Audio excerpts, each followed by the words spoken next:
आज आपका बहुत बहुत स्वागत है आपके अपने channel physics bye Hariom sir में।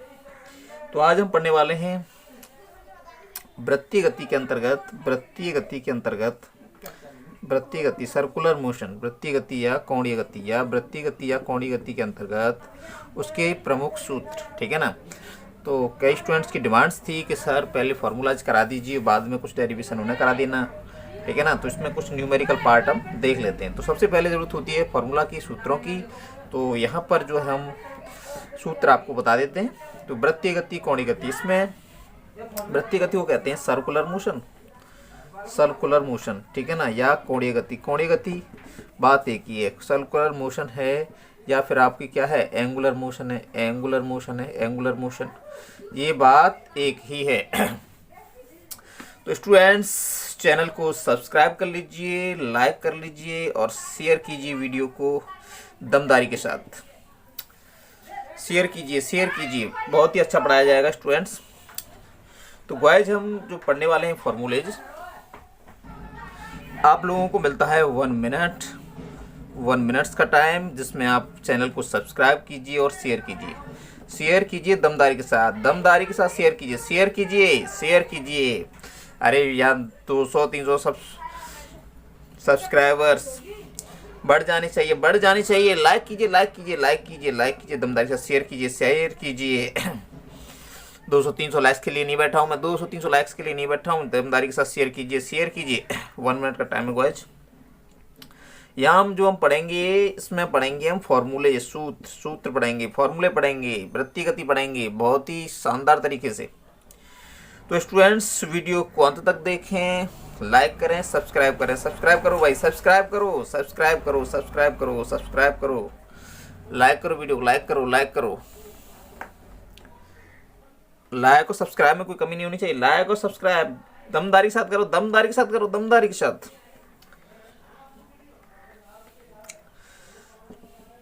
अभी सब लोगों ने सब्सक्राइब नहीं किया, सब लोगों ने लाइक नहीं किया, लाइक कर लीजिए भाई, लाइक कर लीजिए। मैं आपके लिए जो वीडियो बना रहा हूँ मेरा भी मनोबल बढ़ता रहता है। लाइक कीजिए, सब्सक्राइब कीजिए।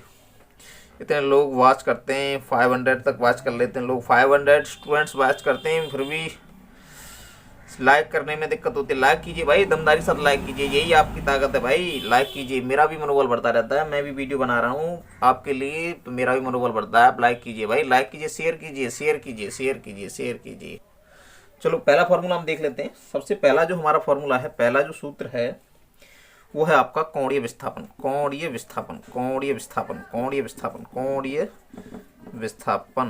ठीक है ना। तो सबसे पहले हम समझ लेते हैं कोणीय विस्थापन। इसको कहते हैं इंग्लिश में एंगुलर डिस्प्लेसमेंट। ठीक है, एंगुलर डिस्प्लेसमेंट, और इसको डिनोट किया जाता है डेल थीटा से। ठीक है ना। तो कोण बराबर वही होता है चाप बटे त्रिज्या, तो डेल एस अपॉन आर इसका फॉर्मूला बन जाएगा। डेल्टा थीटा बराबर डेल एस अपॉन आर। यहाँ पर डेल एस क्या है, डेल एस है आपका लीनियर डिस्प्लेसमेंट, रैखिक विस्थापन। ठीक है ना, रैखिक विस्थापन हो गया। और ये आर क्या है, ये क्या है, त्रिज्या है। ये वृत्ताकार जब हम गति करते हैं तो उसमें यहाँ सेंटर से ये वाला जो एंगल बनता है, इस एंगल की जो माप है इसको कोणीय विस्थापन बोला जाता है। ये समझ लो, बहुत ही ध्यान रखने वाली बात है, इसे स्टूडेंट भूल जाते हैं। ठीक है ना। इसलिए एक फॉर्मूला एक खोल के बता रहा हूँ। अब देखो इसका जो मात्रक हम निकालेंगे, ठीक है, इसका जो मात्रक निकालेंगे तो इसका मात्रक जो होगा क्या हो जाएगा, रेडियन हो जाएगा। कोण का जो मात्रक होता है वही इसका मात्रक होता है। डायमेंशन निकालेंगे, ठीक है ना, डायमेंशन निकालेंगे, मात्रक से डायमेंशन निकल जाती है। ठीक है ना। ये क्योंकि यहाँ पर जो मात्रक है आपका रेडियन, ये जो मात्रक है आपका रेडियन जो मात्रक है, तो रेडियन मात्रक की जो विमा देखेंगे तो रेडियन मात्रक की जो विमा हो जाएगी, डायमेंशन क्या हो जाएगी, डायमेंशन कुछ होती नहीं, तो डायमेंशन 0 होती है। ये राशि जो है कोणीय विस्थापन डायमेंशन लेस राशि है, ऐसी क्वांटिटीज है, इस पर कोई भी विमा नहीं है, विमाहीन राशि कहेंगे, हम इसे विमाहीन कहेंगे।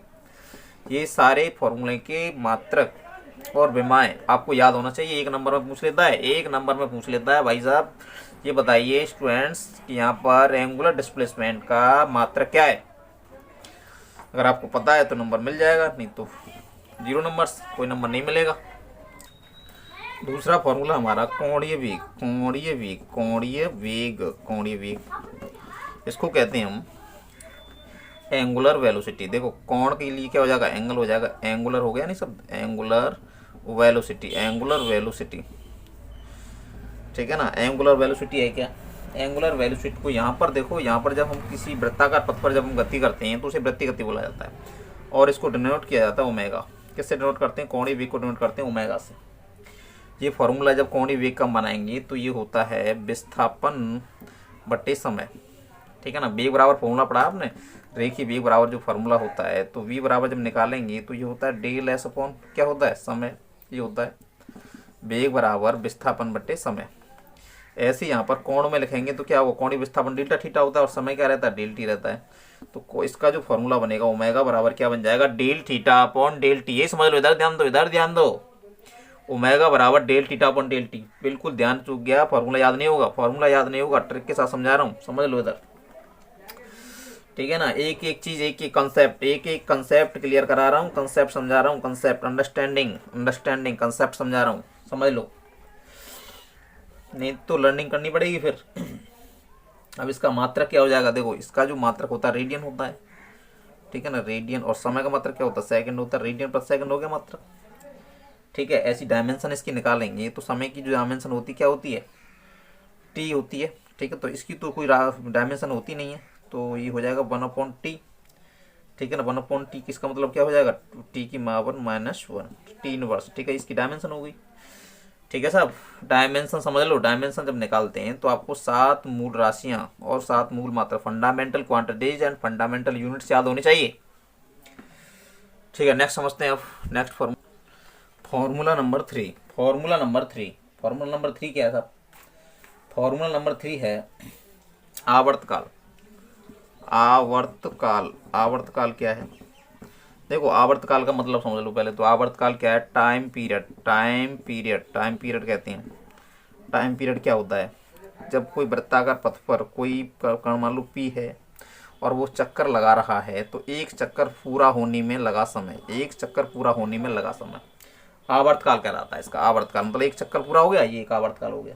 तो इसका फॉर्मूला होता है टी बराबर 2 पाई अपॉन ओमेगा, ठीक है ना। पर्दी है नहीं, पर्दी पे चक्कर लगा रहा है, तो पर्दी कितनी है, 2 पाई। 2 पाई का मीन्स क्या होता है, पाई बराबर होता है 180 अंश, तो 180 अंश गुणा 2 तो 2 पाई हो गया नहीं, 2 पाई, ठीक है ना। 2 पाई बन गया 180 अंश, 360 का है साहब। पूरा जो चक्कर है वो 360 का है, तो 360 डिग्री को हम 2 पाई लिख सकते हैं कि नहीं।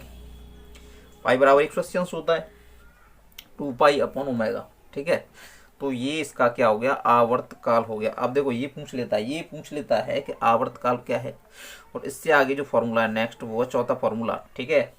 इसका अगर मात्रक हम निकालेंगे, इसका हम मात्रक निकालेंगे, ठीक है ना, तो क्या हो जाएगा, मात्रक सेकंड हो जाएगा, सेकंड हो जाएगा मात्रक, मात्रक क्या हो जाएगा, सेकंड हो जाएगा, ठीक है ना। अब सेकंड की कोई जब विमाम निकालेंगे तो डायमेंशन क्या हो जाएगा, डायमेंशन टी हो जाएगा। सेकंड क्या टाइम है, तो डायमेंशन क्या होगी, टी हो गई।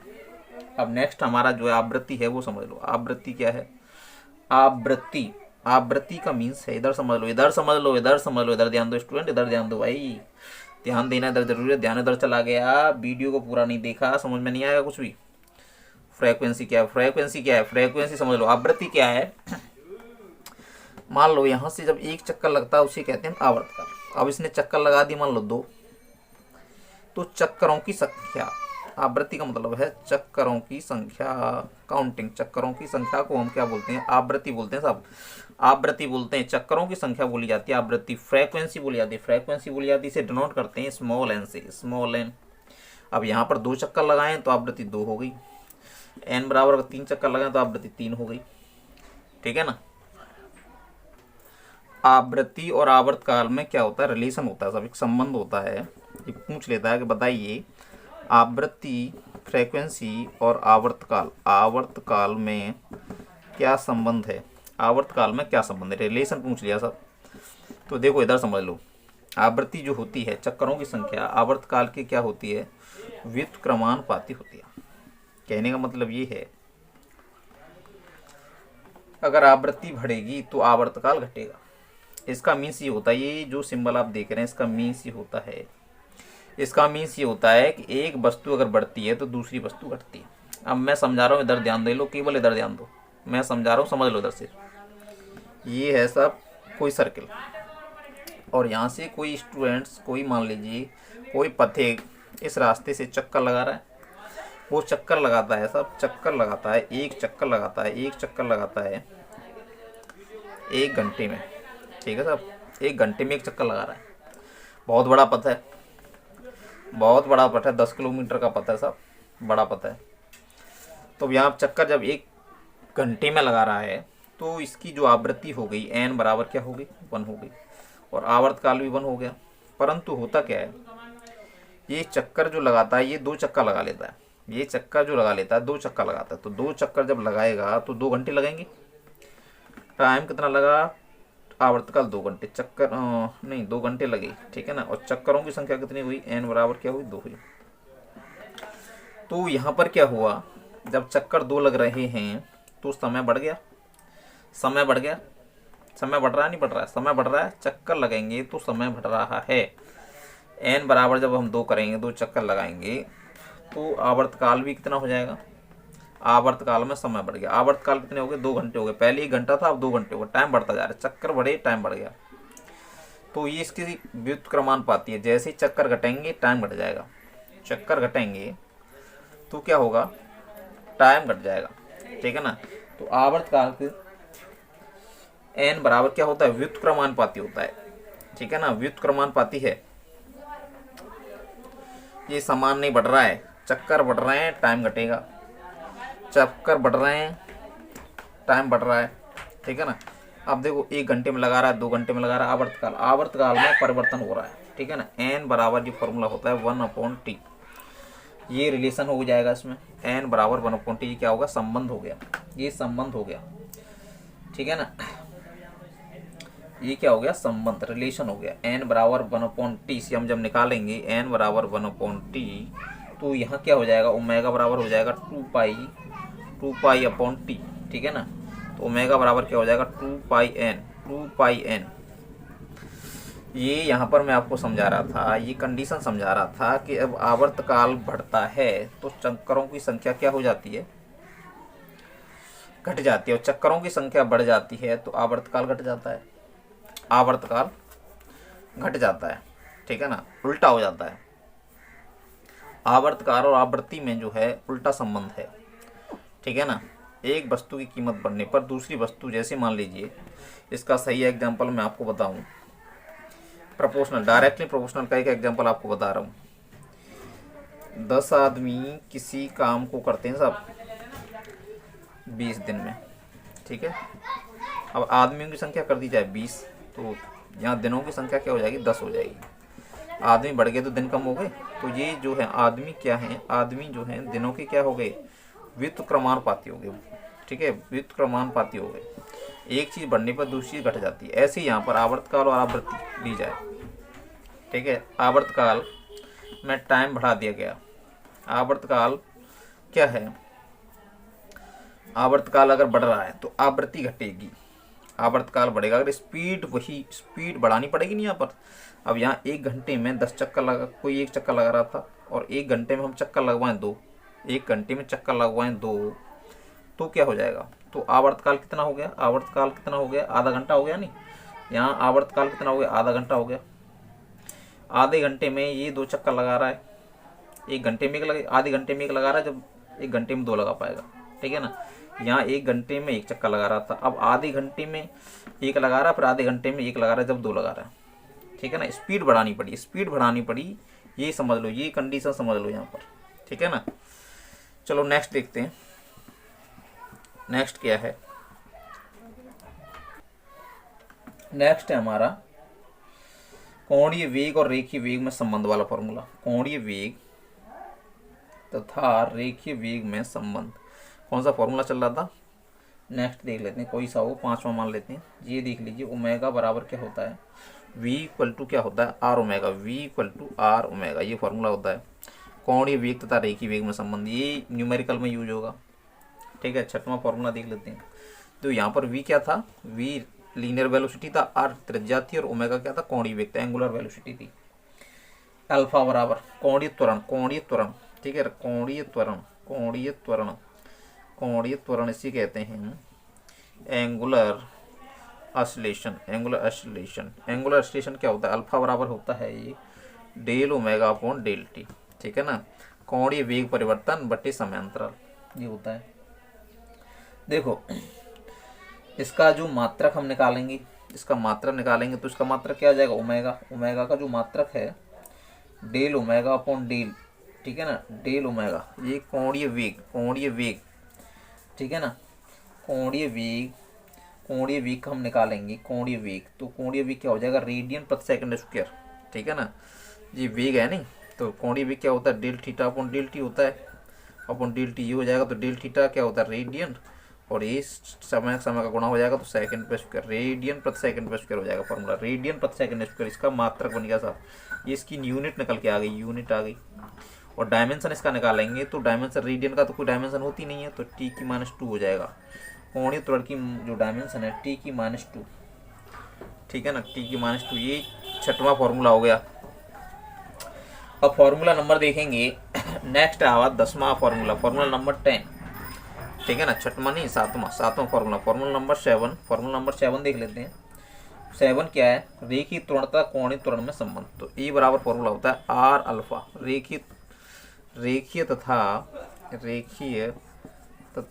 कोणीय त्वरण में संबंध, कोणीय त्वरण, कोणीय त्वरण में क्या है, रिलेशन है, ये संबंध का फॉर्मूला है, ये रिलेशन का फॉर्मूला। तो रिलेशन का जो फॉर्मूला होता है ए बराबर आर अल्फा, ठीक है ना, तो ये अल्फा क्या है यहाँ पर, ये क्या है, ये रेखीय त्वरण है, रेखीय त्वरण ये तो हो गया रेखीय, लीनियर ऑसिलेशन, और आर क्या है, रेडियस है, आर त्रिज्या है, और अल्फा क्या है, ये त्वरण है, ये क्या है, त्वरण है, ये कोणीय त्वरण है, कौन सा त्वरण है, कोणीय, angular.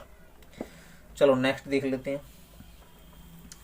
8 number formula, formula number 8 देख लेते हैं साहब। फॉर्मूला नंबर 8 क्या है, ए बराबर क्या होता है, v² अपॉन आर, ए बराबर v² अपॉन आर, ये होता है अविकेंद्रीय त्वरण, अविकेंद्रीय त्वरण, कौन सा त्वरण है ये, अब सेंट्रिपेटल ऑसिलेशन, अविकेंद्रीय त्वरण, अविकेंद्रीय त्वरण का फॉर्मूला है। अविकेंद्रीय त्वरण के फॉर्मूले देखो, ये फॉर्मूला तो ये बन गया, इसमें से और बन जाएंगे, तो v इक्वल टू यहाँ आर ओमेगा रखते हैं तो ये फॉर्मूला बन जाएगा आर ओमेगा स्क्वायर, ये भी फॉर्मूला इसी का होता है, ठीक है। ओमेगा इक्वल 2 पाई एन रख दें तो ये बराबर ये हो जाएगा 4 पाई पे स्क्वायर आर अपॉन क्या हो जाएगा, टी स्क्वायर हो जाएगा। जब ओमेगा बराबर क्या रख दें 2 पाई एन, ठीक है ना, या 2 पाई अपॉन टी रख दिया, सबसे पहले रखा है उसने टी 2 पाई अपॉन टी, तो ये बन गया फॉर्मूला, ठीक है ना। और टी बराबर क्या रख दें, टी बराबर 1 अपॉन एन रख दें तो ये बन जाएगा ई बराबर 4 पाई पे स्क्वायर आर एन स्क्वायर, ठीक है ना, ये फॉर्मूला बन जाएगा। तो इसमें से क्या फॉर्मूला बन जाते हैं, बहुत यूज है इसका। नेक्स्ट देख लो, नेक्स्ट क्या है, फॉर्मूला नंबर 9, फॉर्मूला नंबर 9, इधर ध्यान दो, लाइक और शेयर ठोकते जाओ, लाइक और शेयर ठोकते जाओ, सब्सक्राइब करते जाओ, चैनल को सब्सक्राइब करते जाओ। F बराबर ये होता है आपका अविकेंद्रीय बल, अभी मैंने पढ़ाया नहीं है अविकेंद्रीय बल, पढ़ा दूंगा, ठीक है ना। अविकेंद्रीय बल का फॉर्मूला क्या है, अविकेंद्रीय बल, इसका फॉर्मूला है F बराबर mv² अपॉन आर, F बराबर mv² अपॉन आर। अविकेंद्रीय बल को कहते हैं सेंट्रीपिटल फोर्स,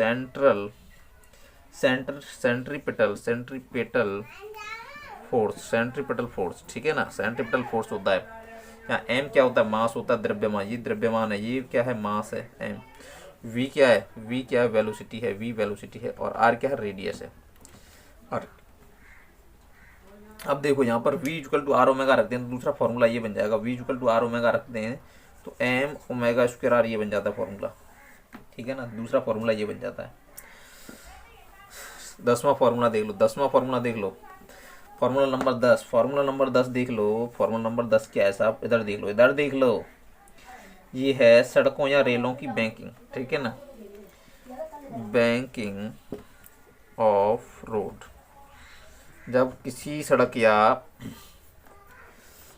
रेल की पटरी में क्या हो, कोई झुकाव हो तो उसके लिए फॉर्मूला होता है tan थीटा बराबर v² अपॉन आर जी, एक तो ये फॉर्मूला होता है, एक फॉर्मूला ये होता है इसमें इस कंडीशन ये है कि फ्रिक्शन क्या होना चाहिए, जीरो होना चाहिए, घर्षण जीरो हो, घर्षण क्या हो, शून्य हो, घर्षण जीरो हो, ठीक है ना। घर्षण भी बता देंगे आपको, फॉर्मूला देख लो, केवल फॉर्मूला देख लो।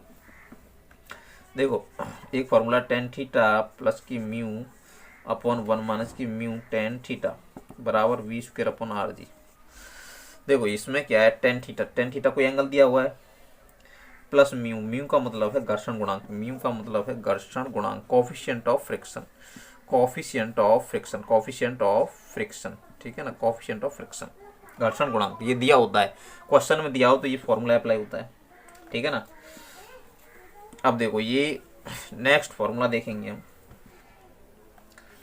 नेक्स्ट फॉर्मूला है हमारा 11 नंबर मान लेते हैं, ऊर्ध्वाधर वृत्त में गति, इसे बोलते हैं हम ऊर्ध्वाधर वृत्त में गति, ऊर्ध्वाधर वृत्त में गति, वृत्त में गति, इसको बोलते हैं हम नॉन यूनिफॉर्म, प्रैक्टिकल करके दिखाऊंगा इसका, नॉन यूनिफॉर्म मोशन, समझ में आ जाएगा सारी चीज़ें। यहाँ मैं जो आपको पढ़ा रहा हूँ बहुत ही शानदार, ठीक है ना, ध्यान दो, इधर ध्यान दो, इधर ध्यान दो, सारी चीज़ें समझ में आने लगेंगी, बिल्कुल ध्यान देना, आपको एक ही कंसेप्ट समझ में आ जाएगा। ऊर्ध्वाधर वृत्त में गति, मेरे स्टूडेंट्स, मेरे प्यारे स्टूडेंट्स, इधर ध्यान दो, इधर ध्यान दो, ऊर्ध्वाधर वृत्त में गति, इसका फॉर्मूला समझ लो पहले क्या है। देखो एक सबसे पहले होता है क्रिटिकल वेलोसिटी, वेलोसिटी का मतलब होता है क्रांतिक वेग, क्रांतिक वेग वह वेग होता है, जैसे मान लो यहाँ है कोई हम वृत्ताकार पथ का मतलब ये होता है, जैसे मान लो आप कोई इस तरह से कोई बाल्टी ले लेते हो, पानी से भरी हुई और उससे घुमाते हो रस्सी में बांध कर, ऊपर की तरफ घूमेगी वो, ये स्पेस है, आकाश है ऊपर आसपास, ठीक है, ये क्या है, अर्थ है, इधर अर्थ हो जाएगी, नीचे अर्थ होगी, धरती है, नीचे पृथ्वी है, ऊपर आकाश है, आकाश की तरफ घूमेगी ऊपर की तरफ, ये जो गति है जो ऊर्ध्वाधर होती है, ऊपर की तरफ होती है जो गति, ठीक है ना, उसको यहाँ पर रस्सी से बांधकर किसी भी बाल्टी या कुछ को हम घुमाते हैं और पानी उसमें से नहीं गिरता है, नीचे पानी नहीं गिर रहा है, बकेट उसमें घुमाई जा रही है पर पानी नीचे नहीं गिर रहा। इसमें जो बल आवश्यक बल होता है, न्यूनतम जो वेग होता है, इसके लिए जो न्यूनतम वेग होता है, मिनिमम जो वेग होता है, मिनिमम जो वेलोसिटी होती है, उसको हम बोलते हैं क्रांतिक वेग। क्या बोलते हैं, क्रिटिकल वेलोसिटी, ऐसा वेग जो न्यूनतम इसके लिए आवश्यक है, इस वेग से कम वेग पर ऐसे हम घुमाएं तो बाल्टी नीचे गिर जाएगी। जैसे कोई पत्थर बांध के हम रस्सी में घुमा रहे हैं तो उसके लिए एक न्यूनतम मिनिमम वेलोसिटी जरूर की आवश्यकता है, जो मिनिमम वेग है उसको हम क्रांतिक वेग कहते हैं, ठीक है ना। और इसको जो डिनोट किया जाता है स्टूडेंट, वो VC से किया जाता है, VC का मतलब होता है क्रिटिकल वेलोसिटी, ठीक है ना। और इसका जो फॉर्मूला होता है वो होता है रूट में R इंटू जी, त्रिज्या इंटू त्वरण का स्क्वायर रूट, वर्गमूल, ये फॉर्मूला होता है। अब फॉर्मूला देखो, इसका समझ लो, इसका फॉर्मूला समझ लो, ये पूरा अच्छी तरह से समझाऊंगा, वीडियो को लास्ट तक देखना, ठीक है ना। जब भी वीडियो इसकी मैं नेक्स्ट वाली दूंगा तो ये सारी चीज़ें मैं समझाऊंगा क्लियर, ठीक है। तो इसके दो फॉर्मूला होते हैं, पहला होता है उच्चतम बिंदु के लिए, मतलब उच्चतम बिंदु के लिए जो फॉर्मूला बनेगा, वेग कितना होगा उच्चतम बिंदु पर, ये होगा RG का फॉर्मूला। और एक होता है निम्नतम पर, ठीक है, निम्नतम बिंदु पर होता है 5RG।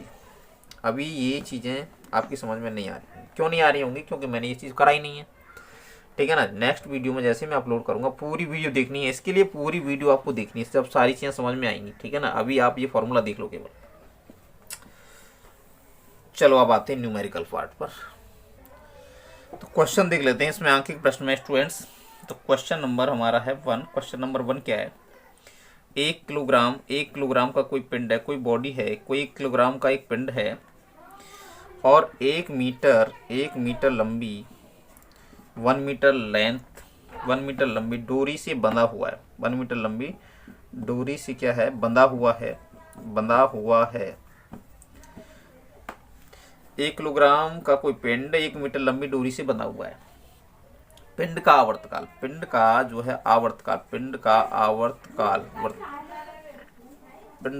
आवर्तकाल क्या होता है, टाइम पीरियड कितना दे रखा है, टाइम पीरियड है 0.3 सेकंड। पिंड का आवर्तकाल 0.3 सेकंड है। तो अभिकेंद्रीय बल की गणना कीजिए। तो अभिकेंद्रीय बल क्या होता है? अभिकेंद्रीय बल सेंट्रीपेटल फोर्स निकालना है साहब, ये निकालना है। स्टूडेंट्स देखो क्वेश्चन समझ लो, पहले क्वेश्चन समझा रहा हूँ आपको, क्वेश्चन समझना। अगर क्वेश्चन समझ में आ गया तो आसानी से हो जाता है। क्वेश्चन में हम सबसे पहले क्या याद करते हैं आगे करते समय मेरे प्यारे स्टूडेंट्स? लाइक और सब्सक्राइब ठोकते जाओ, लाइक और सब्सक्राइब ठोकते जाओ। एक एक चीज़ समझाऊंगा, एक एक पॉइंट समझाऊंगा, ठीक है ना। देखो इंग्लिश वाले स्टूडेंट्स हैं, उनको थोड़ी दिक्कत आती है साहब इंग्लिश में थोड़ा समझाया करें, तो उनके लिए मैं इंग्लिश में भी इसको एक्सप्लेन कर देता हूँ। 1 kilogram a body, mass of a body 1 kilogram is bounded 1 metre long length, ठीक है ना। The time period of the body 0.3 second. now find out the centripetal force। तो मेरे प्यारे स्टूडेंट्स सबसे पहले इसमें हम नोट कर लेते हैं क्या क्या चीज़ दी हुई है।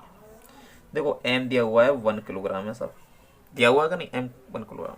देखो यहाँ नोट कर लेता हूँ मैं, ऊपर नोट कर लेता हूँ, इधर ध्यान दो, यहाँ नोट कर लेता हूँ। m बराबर कितना है 1 किलोग्राम ये दिया हुआ है। पहले क्या दे रखा है वो नोट कर लेते हैं। लेंथ कितनी है? लंबाई का मतलब हो जाएगा जब रस्सी से बांधकर हमको ये आर का मान होगा नहीं होगा, जब रस्सी से बांधकर इस पिंड को घुमाया जा रहा है, राउंडेड किया जा रहा है। यहाँ m कितना है? यहाँ m है कितना 1 किलोग्राम, 1 किलोग्राम की बॉडी है ये। तो यहाँ जब घुमाया जाए तो r बराबर कितना हो गया? ये लंबाई 1 मीटर हो गई सर। आवर्तकाल टाइम पीरियड t बराबर 0.3 सेकेंड, ठीक है सर। अब ये चीज़ हमने नोट कर ली इसमें। अब ये देखते हैं स्टूडेंट्स कि इसमें पूछ क्या रहा है। तो उसमें पूछ रहा है अभिकेंद्रीय बल F, ये पूछ रहा है। तो अभिकेंद्रीय बल पूछ रहा है। अब हम जब सॉल्व करते हैं डेरिवेशन, जब हम न्यूमेरिकल सॉल्व करते हैं, जब हम आंकिक क्वेश्चन सॉल्व करते हैं स्टूडेंट्स, तो इस बात का विशेष ध्यान रखते हैं कि इसमें क्या दे रखा है और क्या पूछ रहा है। तो आपको पता चल गया। देखो द्रव्यमान दे रखा है, त्रिज्या दे रखी है और आवर्तकाल दे रखा है। अब मेरे प्यारे स्टूडेंट्स हम अभिकेंद्रीय बल का फॉर्मूला लिख लेते हैं। F बराबर होता है mv² अपॉन r, ये होता है सब, होता है कि नहीं? ठीक है, ये होता है F बराबर होता है mv² अपॉन r, ठीक है। अब इसको हम सॉल्व करेंगे, जब सॉल्व करेंगे तो हम कैसे करते हैं? अब देखो इसमें देखो मान लगाएं तो m का मान लग जाएगा, v का मान इसमें दे नहीं रखा है, कहीं r का मान दे रखा है। तो v को हम क्या लिख सकते हैं? देखो v को हम लिख सकते हैं, इसको हम क्या लिख सकते हैं? v इक्वल टू होता है r ओमेगा, होता है नहीं, r ओमेगा होता है। r का मान तो दे रखा है, तो ओमेगा का मान नहीं दे रखा, तो ओमेगा को लिख सकते हैं 2 पाई, ठीक है। ओमेगा बराबर होता है 2 पाई अपॉन टी, ये होता है। तो ये इसमें पुट हम कर देंगे तो ये हो जाएगा आपका m, v का मान लगाएंगे तो r ओमेगा स्क्वायर हो जाएगा नहीं, r omega square upon r करेंगे तो r से 8 कर गया। अब इसको देखो आगे नेक्स्ट करेंगे तो ओमेगा इक्वल क्या रख देंगे 2 पाई अपॉन टी, तो m हो जाएगा 2 पाई पे स्क्वायर, 2 पाई पे स्क्वायर का मीन्स क्या हो जाएगा 4 पाई स्क्वायर हो जाएगा। देखो इधर समझ लो 4 पाई स्क्वायर हो गया कि नहीं, इस पर जब स्क्वायर करेंगे अपॉन टी स्क्वायर, ये हो जाएगा। अब आसानी से इसमें रख जाएगा ये वैल्यू। चीज़ें बहुत आसान है, केवल आपको ध्यान देना, केवल ध्यान दो। देखो कुछ नहीं है, द्रव्यमान दे रखा है, त्रिज्या दे रखी है, टाइम पीरियड दे रखा है, हमें अभिकेंद्रीय बल निकालना है। ये बात हमें पता चल गई तो क्वेश्चन हो गया। अब देखेंगे अभिकेंद्रीय बल के फॉर्मूले कौन कौन से हैं। F बराबर mv² अपॉन r हो सकता है। अब देखो m इसमें दे रखा है, r दे रखी, v का मान हमें पता नहीं, तो v को हम इस रूप में लिख लें ना। तो v को हमने इस रूप में लिख लिया, v इक्वल टू होता है r 2 पाई अपॉन टी, ये लिख लिया हमने। जब v के स्थान पे हम r 2 pi upon T put कर देंगे तो देखो यहाँ पर क्या हो जाएगा F बराबर, स्टूडेंट इधर ध्यान दो, मैं इसको इतना टाइम में इसलिए सॉल्व कर रहा हूँ कि आपकी समझ में आ जाए, ठीक है ना। मैं फास्ट भी करा सकता हूँ पर आपकी समझ में आना चाहिए, इसलिए मैं इसको बहुत धीरे करके दिखा रहा हूँ आपको, ठीक है ना। r² pi upon T square, ठीक है, अपॉन ये r तो है ही ये वाला। अब जब इसको हम पूरा सॉल्व करेंगे, हम जब सॉल्व करेंगे तो क्या बन जाएगा सर? हम जब इसको पूरा सॉल्व करेंगे यहाँ से v equal to r into 2 pi, R into two pi है, ये हमने पुट कर दिया R into two pi, R into two pi into T, R into two pi, थोड़ा गलती से हमने लिख दिया है, two pi R upon T. ठीक है, इसको पुट कर देंगे तो स्क्वायर करेंगे तो कितना हो जाएगा, एम इंटू 4 पाई पे स्क्वायर आर पे square into r into t. तो आर से एक आर कट जाएगा नहीं हर बार, तो फॉर्मूला हमारा बनेगा एफ बराबर क्या बन जाएगा, m 4 pi square r upon t. इसमें वैल्यू पुट कर दो आसानी से, अब क्वेश्चन हो गया नहीं, इसमें वैल्यू जो है पुट कर दो, इधर ध्यान दो, इधर ध्यान दो, देखो हो गया क्वेश्चन, क्वेश्चन हो गया, कुछ नहीं है क्वेश्चन में, क्वेश्चन में कुछ नहीं है, क्वेश्चन में कुछ नहीं है, केवल आपको ध्यान देना, केवल ध्यान देना। एम का मान कितना है 1 किलोग्राम, 4 ये हो गया, पाई स्क्वायर है ही, आर का मान कितना है साहब 1 मीटर, समय कितना है, समय 0.3 दे रखा है। ठीक है, 0.3 देगा, तो टी पे स्क्वायर है ये, क्योंकि स्क्वायर था नीचे, स्क्वायर हो जाएगा, पूरे पे स्क्वायर किया था हमने, तो यहाँ पर क्या है टी स्क्वायर, तो यहाँ पर कितना हो जाएगा 0.3 पे स्क्वायर हो जाएगा। ठीक है, तो ये हमारा आंसर हो गया, ये हमारा आंसर हो गया 4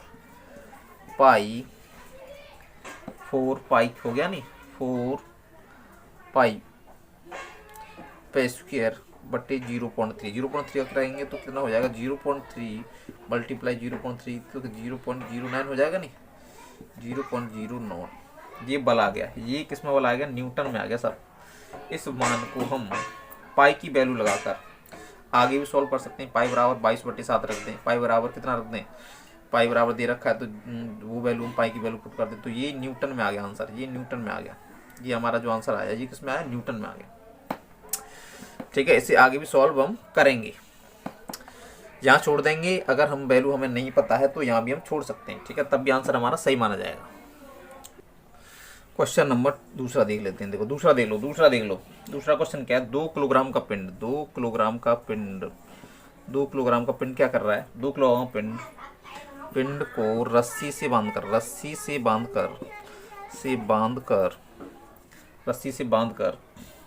एक सिरे से बांध लिया है, 6 चक्कर प्रति सेकंड की चाल से 0.1 मीटर त्रिज्या वाले वृत्त में घुमाते हैं। ज्ञात करो डोरी में तनाव ज्ञात करना है, डोरी में तनाव ज्ञात करना है। मेरे प्यारे स्टूडेंट्स, इंग्लिश में हम समझ लेते हैं इसे। The mass of a body 2 kilogram, ठीक है, बाउंडेड ए स्ट्रेन, एक रस्सी से बंधी हुई है, 2 किलोग्राम का पिंड, मास of a body 2 kilogram, bounded a strain, string कहेंगे हम, रस्सी कहेंगे, स्ट्रिंग रस्सी से बंधी हुई है, ठीक है ना, बाउंडेड ए स्ट्रिंग 6 चक्कर पर सेकेंड, 6 चक्कर, ठीक है ना, 6 चक्कर का मतलब हो गया 6 चक्कर, 6 काउंट, ठीक है, 6 नंबर, 6 नंबर्स पर सेकेंड, ठीक है ना, moving in circular path, the radius of circular path 0.1 metre. ठीक है, फाइंड द टेंशन निकालनी है, तनाव निकालना है। ठीक है सर, ये समझ लो। देखो मेरे प्यारे स्टूडेंट, बहुत क्वेश्चन आसान है, करके देख लेना, बता देता हूँ, समझ लो। फिर भी गिवन क्या है, एम दे रखा है सब 2 किलोग्राम, नोट कर लिया। लाइक और सब्सक्राइब ठोकते जाओ, लाइक सब्सक्राइब में कोई कमी नहीं होनी चाहिए, लाइक सब्सक्राइब ठोकते जाओ, ठीक है ना। जिन लोगों ने लाइक नहीं किया, लाइक कर लो, प्रेस लाइक। ठीक है, चक्करों की संख्या एन दे रखी है, 6 चक्कर पर सेकंड हो गए, 6 चक्कर पर सेकंड, 6 चक्कर, ठीक है, पर सेकंड हो गए, 6 चक्कर हो गए प्रति सेकंड। आर बराबर दे रखा है 0.1 मीटर, आर बराबर 0.1 रखा है। हमें फाइंड क्या करना है, तनाव बराबर होता है, तनाव बराबर क्या है, अभिकेंद्रीय बल।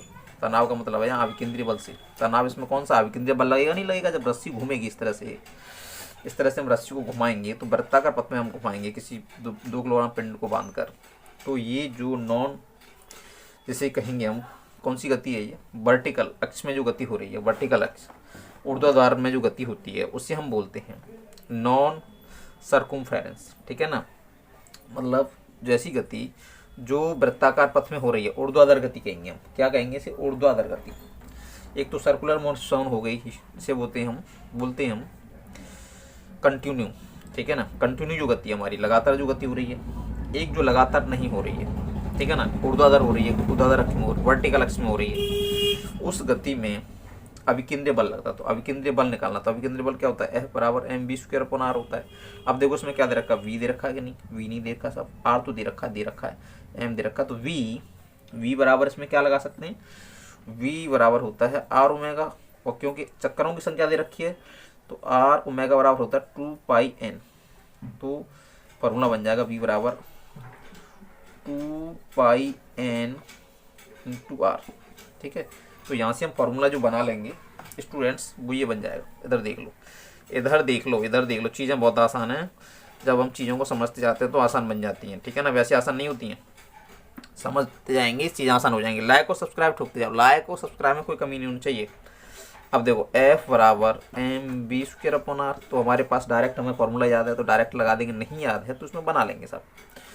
m और जी हो जाएगा आपका 2πn/r², ठीक है सर। फॉर्मूला खोल देंगे 4π² देखो r² करेंगे तो एक r कट जाएगी, तो यहाँ r बचेगी नहीं बचेगी?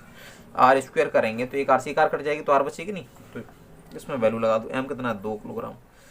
4 पाई की वैल्यू दे रखी है? नहीं दे रखी, पाई की वैल्यू नहीं दे रखी है, ठीक है ना। पाई की वैल्यू नहीं दे रखी है तो कोई दिक्कत नहीं है, 6 चक्कर पर सेकंड लगाता है। 4π², ठीक है, 4π² n की वैल्यू कितनी है? n की वैल्यू है 6 चक्कर 6, और r कितना है? n की वैल्यू 6 चक्कर है, ठीक है। तो 6 पे करेंगे तो कितना हो जाएगा? 6 छंगे 36 हो जाएगा, इंटू r। r कितना है? r है आपका 0.1, इसका मल्टीप्लाई कर देंगे, 4 दूनी 8, ठीक है। तो ये हो गया आपका 36 का गुणा करेंगे हम 8 से, 8 छक्के 48, 4 48, 48 हो गया, 4 8 थी 24, 24 और 4 28 हो गया। 288 का बड़ा 0.1 से कर देंगे तो हो जाएगा 28.8 π²। ये न्यूटन में आ गया बल। अब देखो स्टूडेंट, अगर यहाँ 6/π दिया होता तो ये पाई यहाँ कैंसिल हो जाता, आंसर कितना हो जाता? 88.8 न्यूटन हो जाता नहीं, यहाँ पर कैंसिल।